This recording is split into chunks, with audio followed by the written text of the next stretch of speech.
guys have learned about Jim Dine, we're going to be doing an art project that's inspired by him. Let's get started.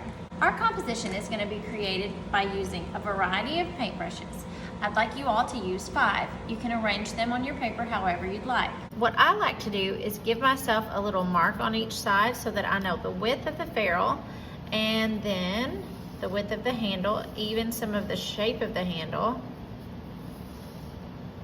and the height of the brushes. So I'm just going to give myself some light marks and see if you can see those, okay? Now I'm going to just set my brush right there next to it, and I'm going to be adding in some of these lines, and I'm going to give them just a little bit of a curve so that it gives it a tiny bit of form instead of making it such a flat 2D shape, okay?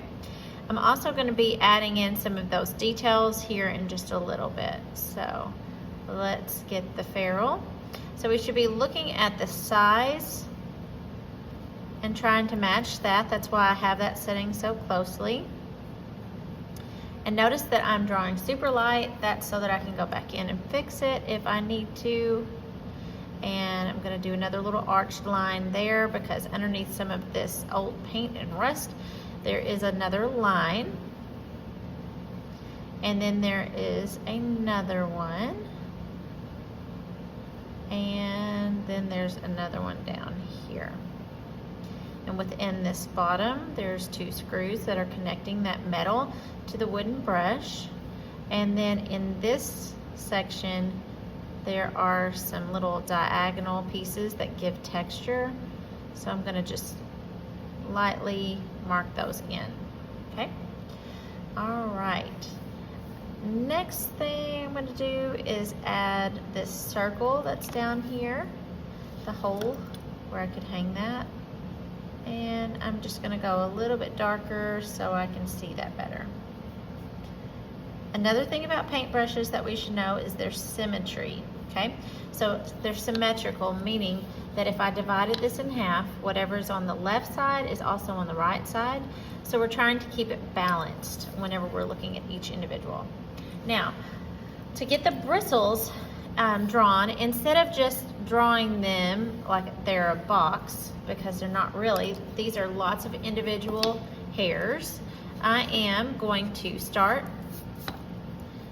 here and pull up every single time. So the ferrule is my starting point, and I'm going to try to make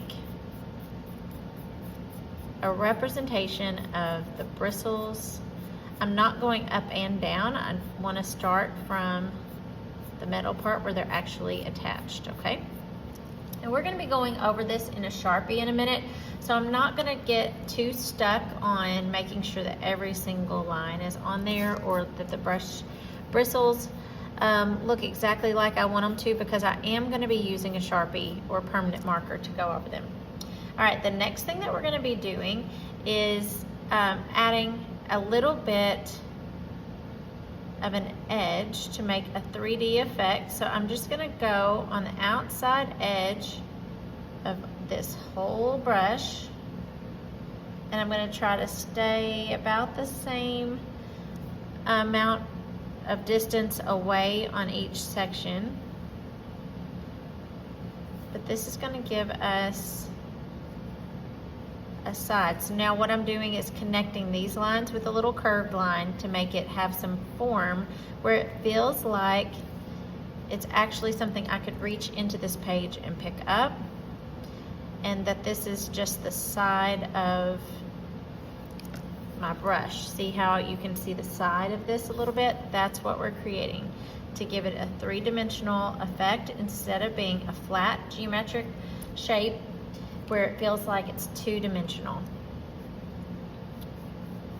We know it is really 2-dimensional because it's flat on our paper, but we want it to seem like it could be picked up.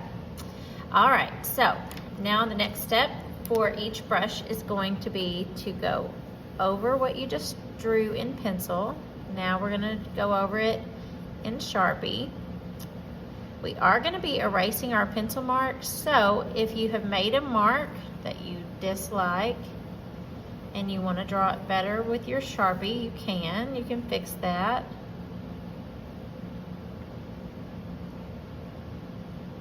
I'm using a fine point Sharpie. An ultra fine Sharpie is actually even better because you're going to get a lot more precision with your point. But this one works. And I'm not pushing down as hard as it could go.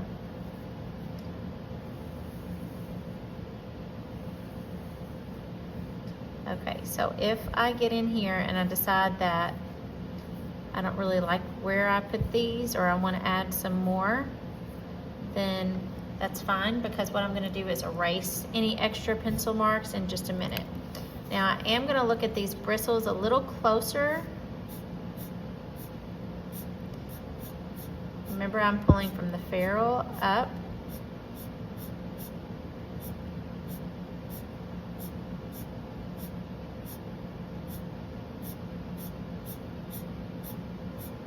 This is a really thick brush. The bristles look like they kind of slant to the right, to the left from the right. So I'm going to crisscross some of these to give it that texture and movement. Okay, so there is my paintbrush. I can also add an area of emphasis. That's going to be something that draws our eye to a place by just adding in a little dark section. Doesn't have to be very big, but it can just draw our eye to notice that it is three-dimensional. You can do it in one section, or you can do it in more than one. I think that's okay. All right, so now that we're finished with that part, we're actually going to add a little bit of a shadow to make it even more of a realistic drawing. You're going to do short, light movements, brush strokes with your pencil. This could also be done with a charcoal if you have one. They're great for adding details and blending. So just along that outside contour line, I just added a light shadow. Now I'm going to go in and add a little bit more of a shadow, a little bit darker on this inside.